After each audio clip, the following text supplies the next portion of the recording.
Good afternoon, everyone. My name is Ted Wacholtz. I am the Executive Director of the Eastland Disaster Historical Society. I'd like to introduce my sister-in-law, Susan Decker, and her sister, my wife, Barbara Decker Wacholtz. Susan and Barbara are the co-founders of our organization. We'd also like to take a quick moment to acknowledge a few volunteers that are here today. We have Sue and Mike Schumer, Barbara Whitney. I know we have some volunteers from the past, James Edward Dauphin, and anyone else I'm not sure, but we'd like to acknowledge them. So thank you everyone for coming out. It's our privilege, our honor to commemorate the 104th anniversary of Chicago's greatest loss of life tragedy, the Eastland disaster.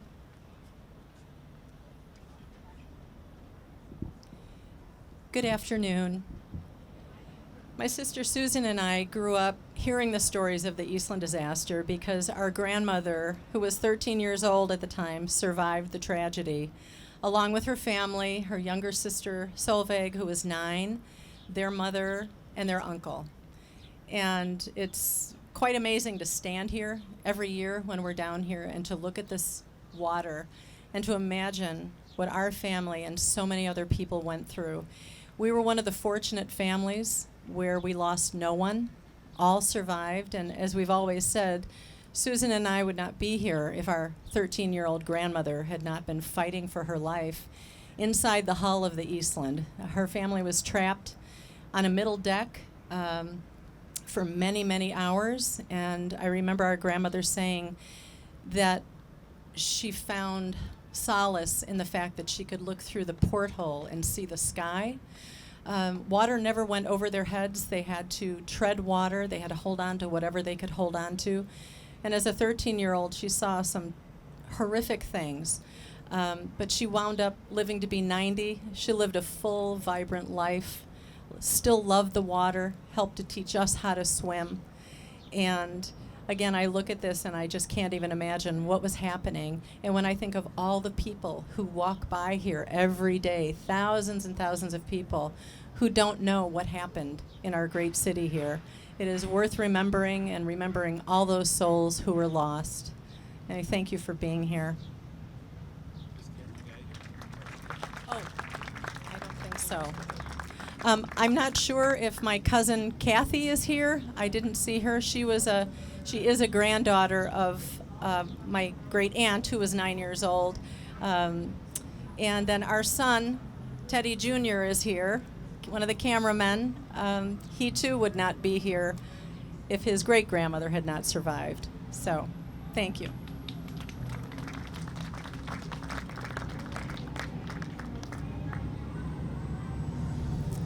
We'd like to take a quick moment and acknowledge all the families that came down this afternoon, families that have a direct connection to a survivor, a victim, a hero. If I could ask all of you to stand for just a few moments, please.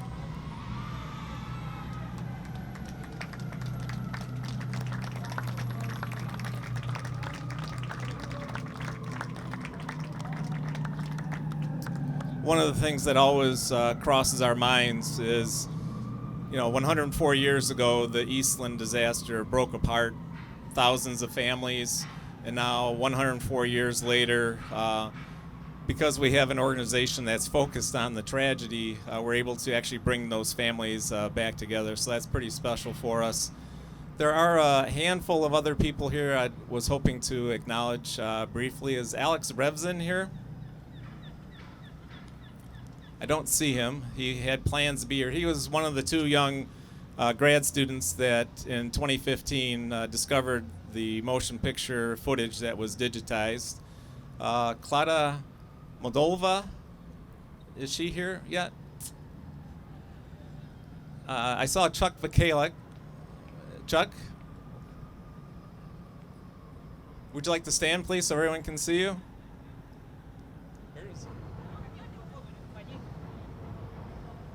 Well, Chuck is here somewhere. I just shook his hand a moment ago. He was the one that really was ultimately responsible for the planning and fundraising for the wonderful outdoor memorial at the Bohemian National Cemetery. So a round of applause for those three people.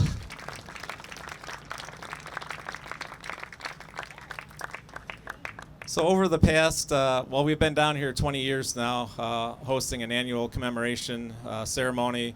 The past 7 or 8 years, we've focused on talking about telling different people's stories, their personal accounts, whether they were a victim, a survivor, a hero, and then we would follow up that with some brief announcements. This year we're going to flip-flop things a little bit.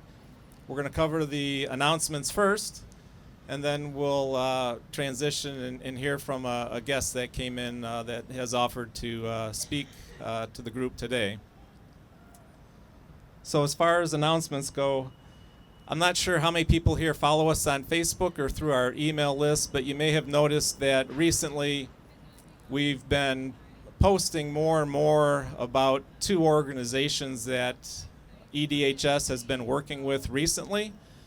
We've always kind of been aware of them. We've worked with them a couple of times over the past 20 years, but over the last 12 to 16 months, we're working with them on a regular basis now because there's such a wonderful, beautiful, natural fit in our collaborations. One of those organizations is the Newberry Library. They specialize in family history, local history, which is absolutely perfect for us. We're all about the families. So there's an absolute perfect fit there. So we've been working with them, collaborating with them. They don't have anyone here this morning. They're all very busy. But you'll see more and more coming from us, announcements and postings. And just to give you a little bit of an example of the value that comes from our 2 organizations working together, one of the projects on which we've been working recently, we're still probably a good 6 months away from actually pulling it all together, but the Eastland Disaster Historical Society has this amazing treasure trove of historical records from our research, from all the families that provide us this information. And we've done what we've been able to do through 20 years to push that out and publish it through our website, through programs and so forth. But one of the things that we've always wanted to do was to do work with mapping software, whereby we would take, for example, the street addresses of all the victims' families and be able to plot that on a single map that was interactive, so that you could go to an address if you had a family member and see what other neighbors lived near them that may have been on the Eastland or may have perished on the Eastland. So about a year ago we started working with the Newberry, and they've got this amazing software that allows us to take our records, all the street addresses of the victims is where we're starting, bring that into their software, and then they've got the application on the internet that will allow you to go there, bring up the Eastland Disaster Victims map, and scroll around the city, scroll around Cicero, and see exactly where the residents were that perished, which is just additional ways to interact with the history of the tragedy. So you'll see some more information coming about that soon. We have another organization that we're really excited to be working with here more and more. It's the Chicago Genealogical Society. We've worked with them for quite a while, but just very sporadically. Now we're working with them regularly. Their past president, Stephanie Carbonetti, is with us this morning, if you'd like to stand. So as you can tell from just the organization's name, they're a genealogy society. They're all about family and people history, right? Which is, again, what we're all about. So it's just been a beautiful relationship over the last 12 months of us working together on a regular basis. We do have a couple of projects that are underway. I don't know the timing on when they'll be completed. One thing that Stephanie and her group got us started with early was indexing. So we have all these records, and we're trying to transcribe those. But indexing means you go into the actual records from the Red Cross, from Western Electric, from the Cook County Coroner, all these amazing records, documents that we've got. We're going through those and pulling out all of the given names and surnames of all the people that are listed in these documents. So we'll eventually have an index then for all people, not just the families, but anyone. These indexes, by the way, will be published through the CGS website. Anyone that's doing family genealogy, family history research that goes into these indexes. They're not Eastland Disaster indexes. They're indexes of people by name. So you can look up your family and it'll show you which documents pertain to your family that are from the Eastland disaster. So that's one thing that we're working on. I did a terrible job of describing that, I guess. I should have Stephanie up here to help me out. But we're also working to create certificates. For quite a few years, CGS has offered to print and publish certificates for families that are founders of the city of Chicago. Help me out, Stephanie. What are the other ones? Before the fire, if your family was a resident in Chicago before the fire, they have a certificate available that substantiates that. After the fire and so forth. So one of the first things that CGS said was, oh my gosh, we should have available certificates for the Eastland disaster. So that would be if one of your family members was a victim, if they were a survivor, if they were a hero. We now have certificates that we will make available that will substantiate your family's role in the tragedy.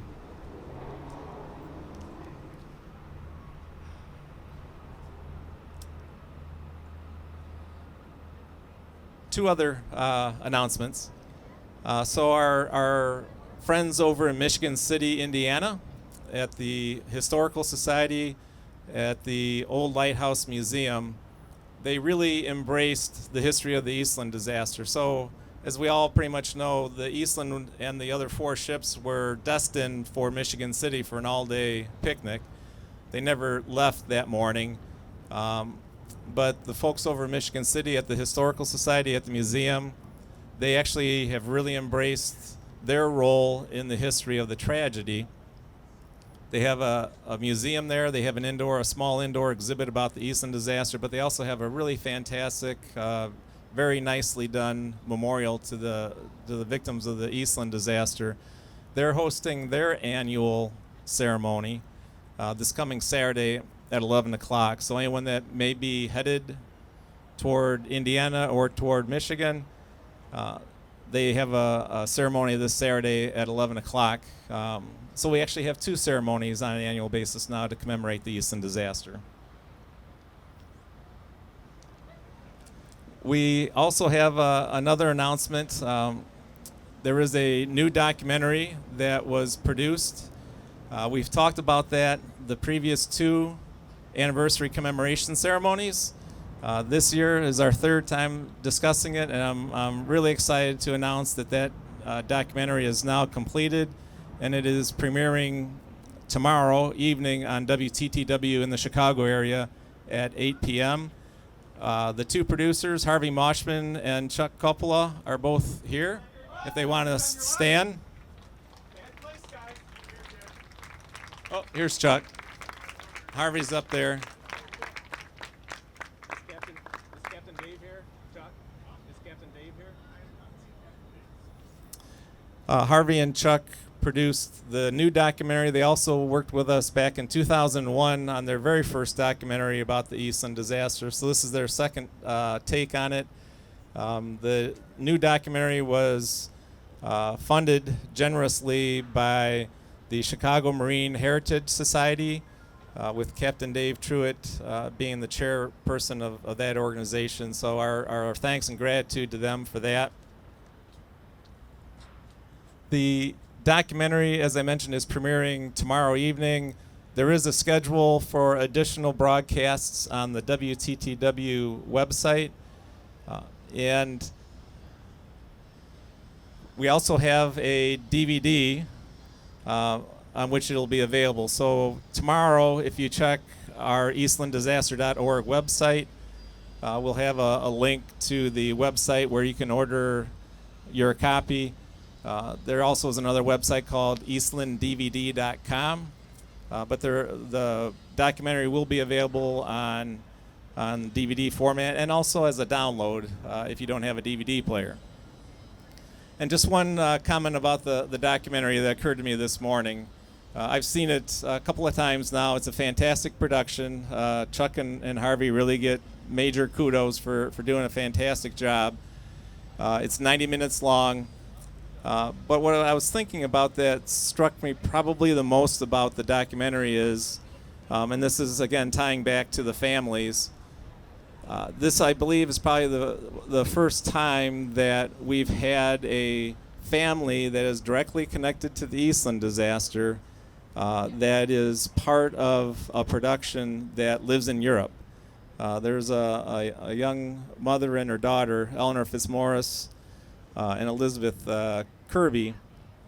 They traveled over from Ireland twice, once in 2015 to attend the 100th Anniversary Commemoration, and then again to be part of Harvey and Chuck's documentary. So that's just showing, I guess, how the reach and the information about the Eastland disaster is spreading even beyond our country's borders. Everyone, I think, thinks of the Eastland disaster being Chicago history, which it did happen here, but we have people all across the country and now even in Europe that are connected in through this. So tune in to WTTW tomorrow evening.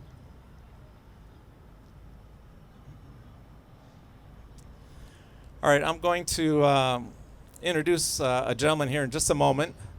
But before I do that, I want to try and get everyone here to put on their imagination caps for a moment.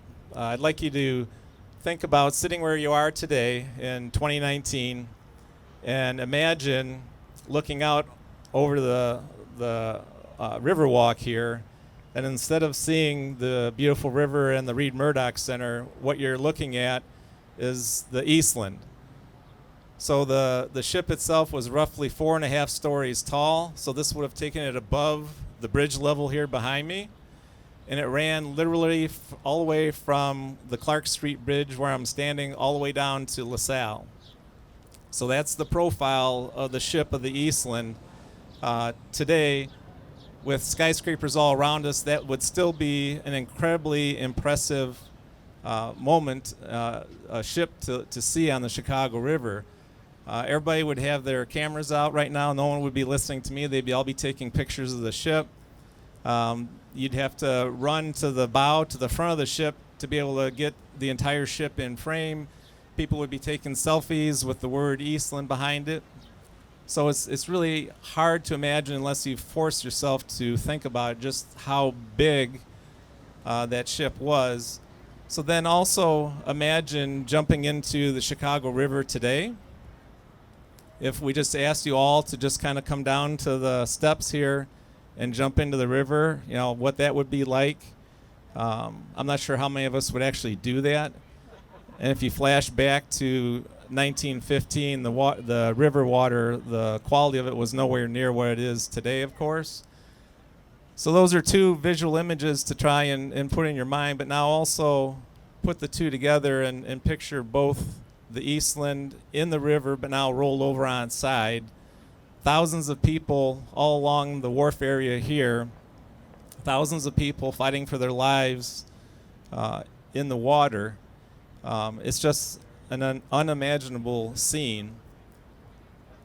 So to segue now to introduce our next speaker, that's just an amazing picture to try and comprehend. There was a young gentleman who was all of 18 or 19 back in 1915 that had nothing to do with the Western Electric picnic. He had no family members involved. There weren't relatives that were on the ship that were going to the picnic. this young man really had no affiliation whatsoever with everything that the Eastland disaster is all about. However, he heard of the tragedy. He was a fantastic swimmer. He knew that he could come down and probably help out in some way. So he took 15 minutes to ride his motorbike from outside the city, came down to the Chicago River, observed what was going on, took off most of his clothes, his shirt and so forth, and then began diving into the Chicago River, if you can imagine that, to try and help out as best he could. Historical records show that he dove into the river at least 40 times and pulled up at least 40 victims. It was a recovery at that point in time. He didn't bring any survivors to the surface, but that's what his intent was. He's just one part of the story of the Eastland disaster, and we have his name is Charles Reggie Bowles, nicknamed the Human Frog. And we're honored this afternoon to have two of his grandchildren here, his grandson David Bowles and his granddaughter Cindy Bowles Kennan. And David, if you'd like to join us.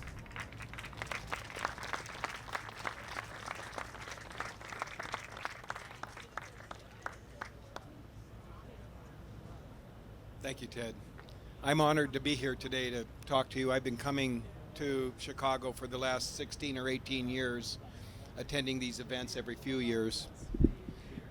And I puzzled over this adventure that my grandfather was involved in quite some. I had the luxury of being able to discuss it with him, although he never talked about it very much. And many of the people who are associated with this, who are family members, have a similar experience. The mystery of the Eastland disaster is that there's so much mystery around it. The story of the Eastland disaster is that so many people don't know the story. But that's been changing quite a bit. When I came here several years ago, we visited with a tour guide on one of the boats, asked him about the Eastland disaster, and he told us specifically that he was not permitted to discuss it. Something about discussing a shipping disaster with a boat full of people was off-putting. This week, I was standing up on the LaSalle Street Bridge. I was asked to take a picture of a young couple, and I was telling and asked them if they knew something about it. They were Chicago natives. They'd never heard of it, as so many. But while we were standing there on the bridge, a tour boat came through, and I heard the announcement by the guide, "This is the site of the Eastland disaster." They're telling the story. Ted told the story in the book that he's written, and the Eastland Disaster Historical Society has done so much good work to publish this story and to get it out there, giving voice to all of those people who were involved, all of our family members. Books have been written. George Hilton wrote that book in 1995, I guess. Jay wrote his book, America's Forgotten Tragedy. Michael McCarthy wrote his book that told such a compelling story about the aftermath and the shame that surrounded it. I feel so grateful that all of those voices that were squelched that day are being heard from the past, and we're getting the recognition.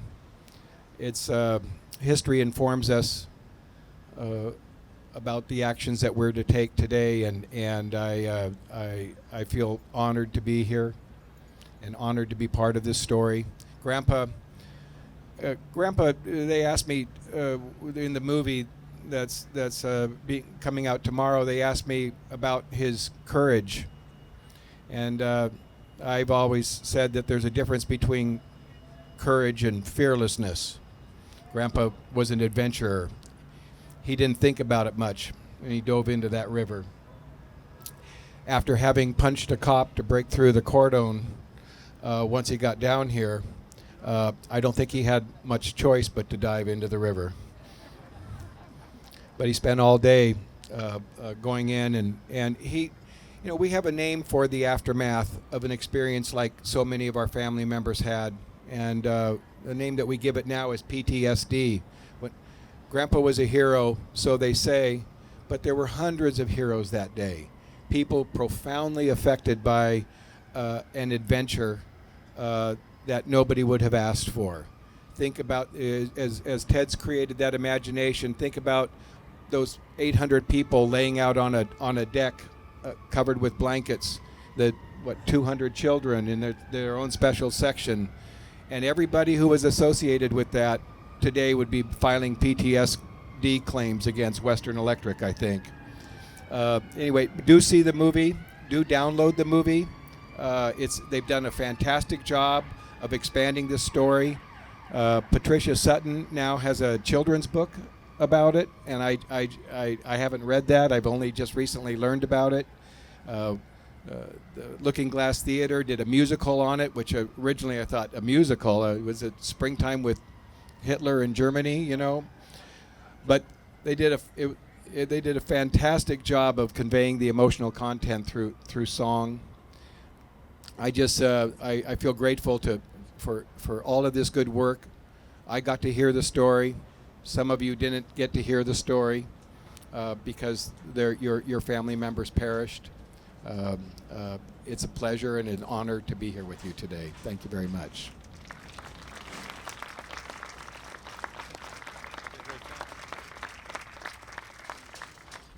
Thank you, David. And thank you, David and Cindy, for both coming out from the other side of the country to be here this week. We appreciate that. So the one thing, before we transition into laying the rose petals into the river, the one thing that I would really want to make sure we clarify is this is our 21st year. We've been around for a bit. But the value that we provide really is almost exclusively dependent upon all of the families, the descendants, the relatives of the survivors, the victims, and the heroes. There's only a certain amount of information in the historical record, in the newspapers and other periodicals. All of the very specific information, the names, the ages, the photos, the faces, that is 100% thanks to all the families, including all the people that stood here today. We just happen to be a central repository to gratefully accept all that information and try and organize it and give it a little meaning. So it's really all the families that we owe the gratitude to on behalf of our 21 years of service. And so what I'd like to close with is to briefly address where to from here. So Barb, Susan, and I have been at this for 21 years.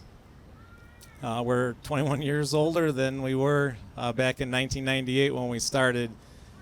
We've got a few more good years left in us, but we don't have family at this point that's going to step in and begin running the organization, and that's absolutely fine.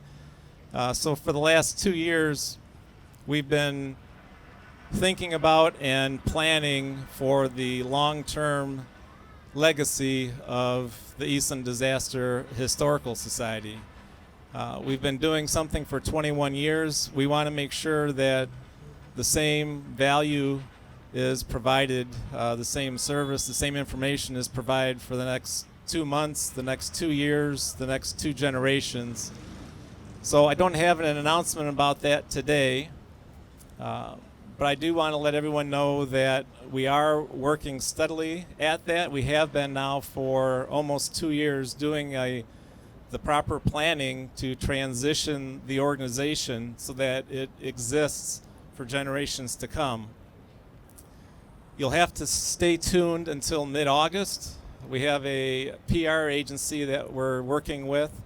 That's how important this is to us, to properly communicate and announce the next Eastland Disaster Historical Society for generations to come. So nothing specific today. That was more trailer, I guess, in terms of an upcoming announcement. But we do have some really, really exciting things that we're going to announce probably right around August 15th that will hopefully be very well received, excitedly received by everyone as far as the long-term sustenance of EDHS.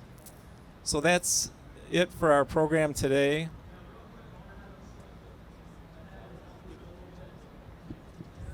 At this time, we would like to go ahead and invite everyone down that would like to come down, grab a pinchful, a handful of rose petals, and then we can gather over on our little alcove here, and then we'll cue you to place the rose petals into the river.